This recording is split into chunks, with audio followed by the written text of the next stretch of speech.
Salut à tous, mon nom est Steve du Temps du Maple et bienvenue dans la tranche de 50 à 41 de mon top 100 de mes meilleurs jeux de société selon mes goûts, bien évidemment.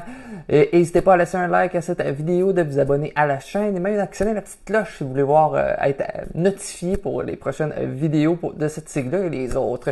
Passons immédiatement au 50. Le numéro 50, enfin, on passe au vrai jeu, là. Ici, nous avons un jeu purement euro de majorité où est-ce que nous allons construire une cathédrale, mais où est-ce que la gestion des ressources se fera sur une rondelle d'action. Donc en 50e position, nous avons le jeu Red Cathedral, justement, la mécanique que j'adore beaucoup dans ce jeu-là. Vous avez une petite rondelle d'action, vous avez des dés, vous allez prendre un dé, vous allez l'avancer d'un nombre de cases en fonction du dé. En fonction du nombre de dés où est-ce que vous arrivez, si dans le fond vous avez un dé de valeur 3, vous avancez de 3 cases sur la rondelle dans le sens des aiguilles d'une montre. Vous arrivez à un emplacement, il y a déjà un dé, donc il y a 2 dés, donc vous accumulez 2 fois les ressources indiquées à cet emplacement-là. Si vous aviez 2 briques indiquées, vous en gagnez 4. Si vous aviez une pierre mauve, vous en gagnez 2. Et en fonction avec ces ressources-là, vous allez pouvoir prioriser certaines constructions dans la cathédrale, justement, pour donner des ressources. Et il y a un système de majorité en fonction des lignées de cartes, dans le fond. Vous allez pouvoir faire des ornements aussi qui vont valoir plus de points au niveau des majorités. Donc, c'est justement le puzzle, justement, comment faire les bonnes ressources au bon moment. Il y a aussi, en fonction de quelle partie du cadran que vous atterrissez, vous pouvez faire déclencher des combos comme gagner des petits points de réputation, gagner et faire des échanges de ressources. En plus, vous êtes limité à un certain nombre de ressources en début de partie, mais vous allez en débloquer plus d'espace, plus la partie avance. Donc, c'est un beau puzzle avec cette fameuse rondelle d'action. Donc, en 50e position, le jeu Red Cathedral. En 49e position, nous avons le jeu Legacy de Malice. C'est un jeu que je n'ai pas terminé encore, mais où est-ce que je vois tout le potentiel. C'est un jeu que je vous dirais avec un thème qu'on est pas mal écœuré par contre. Coucou! I'm back, bitch! Après 2020, je pensais que c'était fini pour moi, ha ha! Mais j'ai muté et je suis devenu Omicron! Donc en 49e position, nous avons le jeu Pandémie Legacy saison 1 qu'on retrouve en haut de ma calaxe ici. Je vois tout le potentiel parce qu'au début, la première partie, c'est une version Pandémie très ordinaire. Mais vous allez avoir des choses que vous allez débloquer. Je vais juste parler de qu'est-ce que j'ai. Déjà, il y a une maladie qui est rendue plus importante que l'autre, comme qu'on a vécu un petit peu plus. Et il y a certains emplacements justement où est-ce que vous devez guérir ces maladies-là avec des points d'action. Donc, cette maladie-là est rendue tellement forte qu'on ne peut plus la guérir tout simplement. On peut juste la mettre mettre des villes en quarantaine pour plus que la maladie se propage. On ne peut plus la guérir. C'est très thématique étant donné qu'on n'a pas découvert encore de remède pour guérir ça. Donc, on voit tout un potentiel justement on va sûrement le découvrir. Il y a certaines maladies qui vont peut-être, je ne sais pas, j'invente, vont peut-être se combiner avec d'autres maladies pour devenir plus puissantes. Donc, gros potentiel justement avec Pandémie Legacy saison 1 que j'ai hâte de continuer et d'avancer avec ma conjointe. Donc, en 49e position, Pandémie Legacy saison 1. En 48e position, une grosse tête qui tombe déjà. C'est un jeu qui est assez mitigé, un visuel que plusieurs n'aiment pas. Moi, je l'aime. C'est un gros tableau building où est-ce que nous allons coloniser une certaine planète rouge. Oh my God! Okay, it's happening. Everybody stay calm. What's the procedure, everyone? What's the procedure? Stay calm. Wait. Everybody just calm down. Évidemment, je parle de Terraforming Mars, donc en 48e position. Pourquoi il est si bas? On va y aller comme ça. Le jeu, c'est un jeu justement où est-ce que nous allons avoir des cartes en main. Nous allons les jouer à un certain coût. Et en fonction de ceux-ci, nous allons déclencher des combos, augmenter justement les incomes d'argent que nous allons recevoir ou de titanium qui font donner des rabais pour certaines cartes. Bon, si vous êtes sur cette chaîne-là, vous devez connaître Terraforming Mars. Pourquoi je l'aime, mais pas tant que ça? Le jeu, justement, a tellement de cartes que l'aspect que j'aime pas du jeu, c'est qu'il y a certaines cartes que les prérequis sont situationnels. C'est dans le fond où est-ce que cette carte-là, je l'aimerais bien, faudrait que l'oxygène soit à maximum 2%. On est en fin de partie, j'avais 4 cartes en main, puis ces cartes-là ne servent absolument à rien. Oui, il y a le draft, je vous dirais, mais il y a bien quelqu'un autour de la table qui va finir avec cette carte-là. Donc, c'est comme l'art de dire moi, à mon tour, j'avais juste l'accès à 3 cartes et non 4. Donc, c'est un petit aspect moyen. Il y a aussi, on sent l'évolution justement des incomes. Ça, c'est la partie que j'aime beaucoup. On devient de plus en plus d'argent. Mais à certains moments, je fais trop d'argent. Tout simplement trop d'argent. Je suis rendu à un niveau où est-ce que je sens que la partie aurait dû finir là. On dirait qu'elle aurait dû mettre moins d'oxygène, peut-être un petit peu moins justement d'océan, un petit peu moins de chaleur, sans la température peut-être la montée au début. Donc, je suis assez mitigé. Prélude a aidé justement à aimer un petit peu plus le jeu. J'ai pimpé mon jeu. C'est le fun, mais je jouerais jamais plus que 2 joueurs parce que ça me prend 2h15 jouer une partie de même, alors que je me dis qu'il y a un autre jeu que je vais vous nommer plus tard qui fait le même feeling, mais justement à 2 joueurs plus courts. Donc, c'est les raisons pourquoi Terraforming Mars, en fait, n'est pas plus haut. Il est seulement en 48e position. En 47e position, nous avons un jeu que j'aime beaucoup, surtout pour son aspect narratif, dans le fond, qui est assez comique, justement, où nous allons incarner des pirates assez dans l'humour, je vous dirais.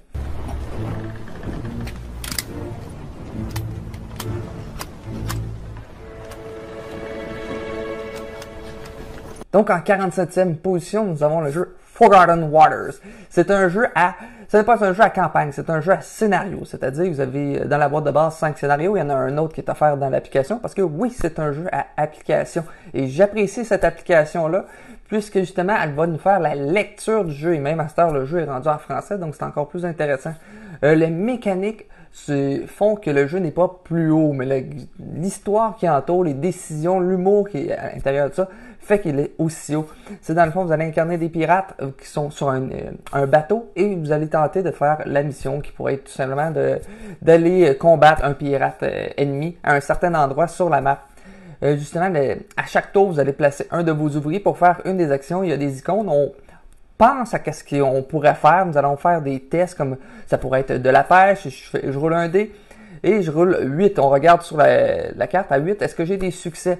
C'est pas le fun, c'est que plus vous faites des actions justement avec des roulements de dés, plus vous avez des chances d'augmenter votre puissance. Donc, ça nécessitera peut-être, en fait, pour avoir des succès, ça pourrait être, dans le fond, vous augmentez votre jet de dés. Je roule un 8, mais si j'ai coché 3 cases, mon résultat n'est plus 8, mais c'est rendu 11. Donc, c'est très intéressant à ce niveau-là.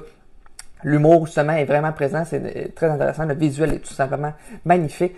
Le jeu dit 3 à 7, mais c'est un jeu qui se joue très bien en solo ou à 2. J'aime beaucoup la variante à 2 joueurs où est-ce qu'on incarne 3 personnages. Donc, en fait, on a seulement une carte, une feuille de personnages pour nous, mais on contrôle 3 personnages. Donc, c'est très, très, très intéressant. L'aspect peut-être un petit peu moins fun, je vous dirais, c'est que la partie peut vite aller mal si vous gérez mal vos choses. Donc, plus on joue, plus on va maîtriser, savoir quand faire une bonne gestion des ressources à bord du bateau. Parce que vous pouvez perdre si votre bateau coule, s'il y a une mutinerie à bord du bateau également. Donc, en 47e position, nous avons le jeu Forgotten Waters. En 46e position, je parle ici d'une série de jeux. Il y en a, je crois qu'on est rendu à 9 ou 10 boîtes avec 3 scénarios par boîte. Et bien sûr, je parle en 46e position du jeu Unlock. Je vais la série au complet parce que plusieurs boîtes qui se retrouveraient dans mon top 100, donc je voudrais juste les cumuler ensemble. Unlock est tout simplement un jeu majoritairement que c'est un escape room pour une bonne quantité, mais il y en a d'autres, c'est tout simplement des missions à essayer d'aller, dans le fond, combattre peut-être un méchant, découvrir qui a fait un crime. Dans les boîtes, dans les scénarios que j'ai préférés, les scénarios d'introduction, il y en a un que c'est avec un jeu vidéo que j'ai vraiment beaucoup, beaucoup aimé.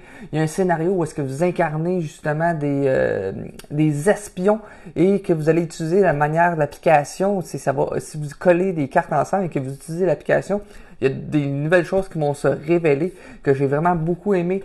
Il y a je pense, Alice au Pays des Merveilles que j'ai beaucoup aimé. Le Magicien d'Oz que j'ai beaucoup aimé également. Il y en a que j'oublie, mais que le jeu, qu'est-ce que j'aime, c'est qu'il me surprend de boîte en boîte. Donc, en 46e position, le jeu Unlock. En 45e position, on reprend le thème, je vous dirais, l'histoire des jeux de donjons et dragons dans un deck building.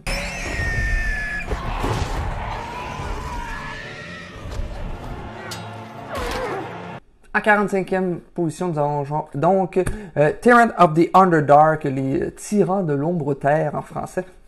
C'est Donc, dans la nouvelle édition, elle est vraiment très intéressante puisque à chaque partie, vous allez combiner 2 decks ensemble. Et avec ces 2 decks-là, ça va vous faire votre marché central pour tous les joueurs. Et dans la deuxième édition, il y a 6 decks à celui-ci. Nous n'avons pas les petites figurines pour mettre sur les petites choses, mais je trouve que c'est complètement non nécessaire, les petites figurines. C'est un jeu justement où est-ce que vous allez prendre les cartes, faire des actions qui vont être de contrôler des territoires, tuer des unités ennemies. Les unités ennemies qu'on tue vont nous donner des points de victoire. Contrôler certains endroits de manière unanime vont nous donner aussi des bénéfices à chaque ronde, donc un intérêt associé. Donc, on favorise l'interaction à ce niveau-là. L'aspect vraiment intéressant, c'est que chaque carte vaut des points de victoire, mais à un certain moment, vous voudrez envoyer à la retraite, dans le fond, les détruire de votre deck pour les envoyer à la retraite parce qu'ils vont valoir plus de points une fois sortis de votre deck. Et souvent, les cartes qui valent plus de points lorsqu'une fois sorties de deck sont vos cartes les plus fortes. Donc, il y a un aspect de timing quand les expulser de votre deck. Donc, en 45e position, les Tyrans de l'Ombre-Terre. En 44e position, il va avec un deuxième jeu que David Kuto du Professor Board Game aime beaucoup, ce qui est Tyrans de l'Ombre-Terre, il l'aime beaucoup.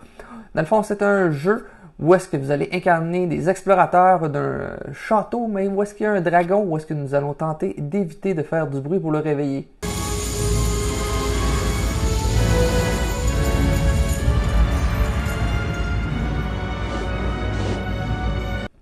En 44e position, nous avons Clank, une aventure de deck building.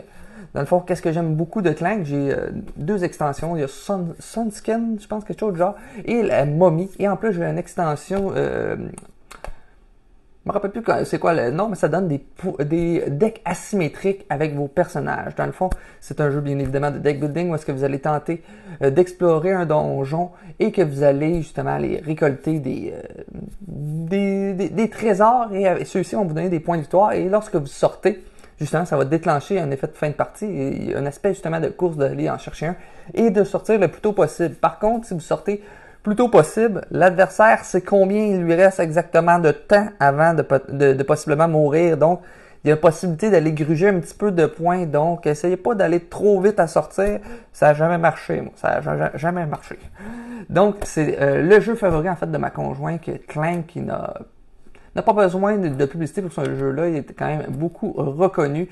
Je préfère justement la version donjon parce que l'aspect de In Space avec un petit peu d'aléatoire avec les tuiles, je trouve que le jeu, on dirait qu'on semble plus balancé avec un plateau où est-ce que toutes les pièces, où est-ce qu'ils sont, vont avoir un effet. Ils n'ont pas été là placés à cet endroit-là pour rien. Donc, c'est pourquoi je préfère cette version-là. Donc, en 44e position, nous avons Clank. En 43e position, nous allons regarder et faire attirer des oiseaux, bien évidemment, sur notre tableau personnel. Donc, en 43e position, nous avons le classique jeu Wingspan. Je dis déjà classique, ça date tout récemment quand même, Wingspan. Wingspan est tout simplement un tableau building. Tableau building est sûrement ma mécanique favorite. C'est tout simplement que vous allez jouer des cartes devant vous, plus la partie avance, plus vous allez en avoir. Et à certains moments, vous allez vouloir activer une rangée qui vont vous donner des bénéfices, comme récupérer des ressources comme des vers de terre pour nourrir vos oiseaux, des choses comme ça. Mais ça va déclencher aussi tous les pouvoirs de cette ligne-là de vos oiseaux. Donc, il y a un beau aspect de combo à ce niveau-là. On dirait, en plus, plus que je joue de partie, plus on dirait que j'ai le vouloir d'essayer de remplir mon tableau au complet, puisqu'on peut rentrer 15 cartes d'oiseaux sur le tableau. Et c'est assez difficile de le faire. Je suis passé proche de la dernière partie. Il me restait un emplacement. L'aspect aussi qui est le fun, justement, j'ai pris seulement l'extension Europe parce que rajouter Océanie, on dirait que ça mettait le jeu plus facile puisqu'il y avait une ressource comme Wild Joker où est-ce que ça remplaçait n'importe quelle nourriture et en plus ça rentrait plus de toute manière dans la boîte de base. L'aspect le fun justement avec Europe, c'est que ça va apporter de nouvelles cartes, oui, mais des nouveaux objectifs justement. Je joue beaucoup à 2 joueurs, j'aime plus les objectifs que pas celui qui en a le plus parce qu'à 2 joueurs c'est moins intéressant, mais j'aime justement l'aspect que ça peut y aller en fonction du nombre que vous avez. Donc, si vous avez, je sais pas, 3 oiseaux avec un certain type de nid et des oiseaux, vous allez faire 3 points. Et si votre adversaire en a 2, il était quand même proche, mais il perd juste 1 point au change en versus. Donc, c'est qu'est-ce que j'aime beaucoup de Wingspan, qui est en 43e position. En 42e position, encore un tableau building. C'est un jeu où est-ce que nous allons explorer les profondeurs marines avec des dieux, des sous-marins. Tout le monde est heureux sous l'océan, là où ils bossent toute la journée, esclavagés, prisonniers. En 42e position, nous avons le jeu Aquatica. Petite étoile ici, Aquatica avec son extension Cold Water, parce que Aquatica sans extension est bien, mais il manque un petit peu de saveur au jeu. Et l'extension Aquatica Cold Waters ajoute le petit plus. Dans le fond, dans Aquatica, vous allez recruter des cartes, vous allez faire des actions avec ceux-ci. Vous allez mettre une carte, un Action Retrieval. Je pense que je vous en ai déjà parlé justement dans la série vidéo avec cette mécanique. Jouez une carte, faites son effet, jouez une carte, faites son effet, jouez une carte, faites son effet. Et à un moment donné, vous allez récupérer toutes ces cartes-là. Vous avez un marché justement que pour accumuler des cartes qui ont des meilleurs effets. Vous allez aussi acheter des cartes localisation que vous allez mettre sur votre tableau. L'aspect le fun, c'est que vous allez pouvoir faire des combos avec ceux-ci. Vous pouvez activer une carte, la faire glisser, qui va activer un autre pouvoir, et ainsi de suite, et vous donner plus de ressources peut-être pour acheter une carte que vous n'avez pas accès. À un certain moment aussi, parce que ces cartes-là vont vous donner des points juste lorsqu'ils sont complètement hauts et que vous décidez de les scorer. Dans le jeu de base, il y avait des objectifs que lorsque vous l'avez, vous résolvez l'objectif et vous mettez une petite manta à cet emplacement. Perdez une manta qui pouvait donner des petits bonus, mais c'était tout. Là, avec l'extension justement de Cold Water, il y a des nouvelles localisations, des nouveaux personnages, mais surtout des nouveaux objectifs. Les nouveaux objectifs, non seulement ils vont vous donner des points en fin de partie lorsque vous réalisez ce qu'ils demandent, mais en plus ils vont soit vous donner des pouvoirs instantanés, soit des pouvoirs permanents. Les pouvoirs permanents vont vous donner peu de points de victoire, mais vraiment des bons pouvoirs en cours de partie qui pourraient être tout simplement à chaque fois que vous achetez tel type de localisation, vous avez 3 tridents de plus à votre tour. Ou les plus gros points de victoire vont donner juste un bonus, mais quand même un beau bonus. Donc justement, le petit aspect justement du timing de quand les réaliser pour pouvoir bénéficier des bonus au bon moment. Donc c'était en 42e position, Aquatica. En 41e position, nous avons un jeu de levée, trick-taking game, mais de manière coopérative. Je parle ici bien sûr de The Crew. Mettez The Crew, Quest for Planet 9 ou la mission sous-marine. Ça va être pareil au même pour moi. Peut-être mission sous-marine rajoute un petit plus justement si vous êtes un petit peu plus gamer. Qu'est-ce que c'est? C'est un jeu de levée classique. C'est dans le fond, vous mettez une couleur avec un chiffre et celui qui a la carte avec le chiffre le plus élevé remporte la levée. Mais là, de manière coopérative, avec certains objectifs en début de partie, comme moi, je devrais gagner la levée qui a le 2 rose. Donc, je pourrais mettre un 9 rose et quelqu'un met un 2 rose autour de la table. Boum, j'ai gagné l'objectif, ainsi de suite. On va essayer de réaliser tous les objectifs des adversaires. Mais essayez de gagner le 2 rose. Quand vous avez le 2 rose, ça devient complexe. Et si je vous dis vous devez gagner le 2 rose, lorsque vous avez le 2 rose, mais que ça doit être la deuxième levée gagnée dans le tour, ça se complexifie. Donc justement, c'est cette partie-là que j'aime beaucoup. En plus, il y a une version sur BGA qui est vraiment fort efficace, qui se déroule de manière frénétique. C'est vraiment excellent. Système aussi de communication assez limité, où est-ce que nous pouvons dire que c'est notre... si je dis c'est le 2 rose, c'est ma plus petite carte en rose, mais je pourrais aussi signifier que c'est ma seule carte en rose. Donc si quelqu'un joue du rose, c'est sûr que je ne gagnerai pas la levée avec du 2 rose. Donc un petit aspect justement de communication assez limité qui est très intéressante. Est-ce qu'il y en a dans cette série que vous aimez? Est-ce qu'il y en a là-dedans qui sont dans vos top 100? Dites-moi-les en commentaire. S'il y en a que vous voulez vous renseigner sur ceux-ci pour plus d'informations, dites-moi-les en commentaire. Ça me fera un plaisir de vous répondre. Sinon, on se retrouve dans une prochaine vidéo. Ciao!